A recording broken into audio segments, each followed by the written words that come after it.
I don't like how whatever I say or do reflects on Resilient, because Resilient is a different entity. It's a part of me, it's an identity, but it's not me. So I never want the other parts of me to be like, oh, well, that's Resilient as well. You know, like I want them to be different. Resilient is something else. It's its own thing. Yeah. So, and then that's when I started to kind of move away from that. And I actually felt a lot of relief on myself. And I actually felt like I had a lot more energy to put into Resilient. Because I didn't feel like it was all on me. Like, oh, it's just like, okay, whatever you say is like, that's going to make the brand. And I didn't like that. It didn't feel like a business. It felt like I was like, all the pressure was on me. Yeah. Yeah, where now I can like sit back and analyze, okay, like, is this content creator performing well? Like, do I need to post more here? Do I need to email more celebrities or something like that? Like, what do I need to do? Where before it was like, okay, what do I need to post? And I didn't like that. That's very counterintuitive mindset in terms of what people say nowadays, right? They're like, you gotta become obsessed with your brand, you know? You gotta know what like Robin's editing here, or you gotta know what like, you know, Devin's doing behind the scenes in terms of creating the podcast. Like a lot of people say you gotta be actually become one with the brand and essentially, right? So like, how has that affected you in terms of your performance with this brand? So that right there, the fact that you obsess over it, I felt like I was constantly sprinting. Right.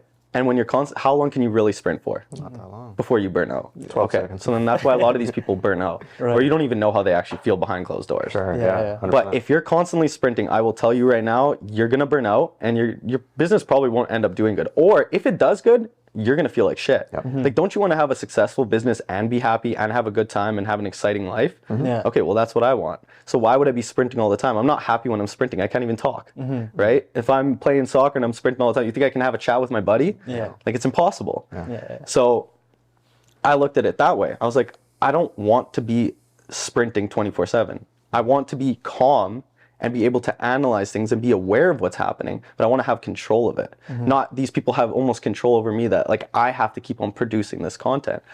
So I don't know, it's very different. And I felt like as soon as I stopped the sprint, which was me always creating content, I gotta be go, go, go.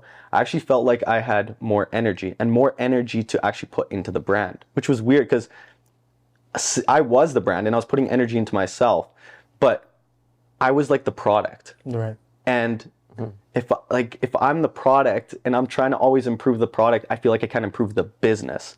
And I think that's when a lot of people go wrong, is like you also have to focus on the business, like how it actually operates, not just the product.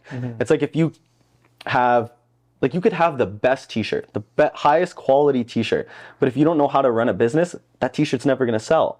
It could be the best t-shirt, it doesn't matter. You'd have the best looking car, and if you don't know how to market, take pictures and make cool videos, the car's not gonna sell either. True. So I just, I started to think of it that way. I was like, I need to focus on the business. I already know the product's good. The clothing is sick. It's high quality. So how can I build the business? And then that's when I took that step back and I looked at the business as a whole and I started putting energy into that. And then that's when it started growing.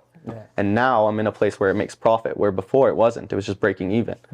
So it's like, there's proof right there. Like I've done both things and I see which one does better. And I also feel it internally. I like, as a person, I feel better. Whereas when I was the product and trying to run the business, I felt like shit. I was constantly burnt out. I was tired all the time. And people say, oh yeah, like don't sleep. Like you got to keep on grinding. Okay, well you need sleep. You can't, like I said, you can't sprint forever. You need to eat right still. That's why I train every day. I eat right. Like you need to fuel your body. How the hell are you going to make a successful business if you as a person can't think properly and you're not operating properly? Well, then your business isn't going to operate properly. So that's when I started to focus on myself rather than being the product. And then I took that focus that I was putting on myself, like whatever, eating clean, training, like making sure like I'm taken care of. If I'm taken care of, then I go and take care of the business.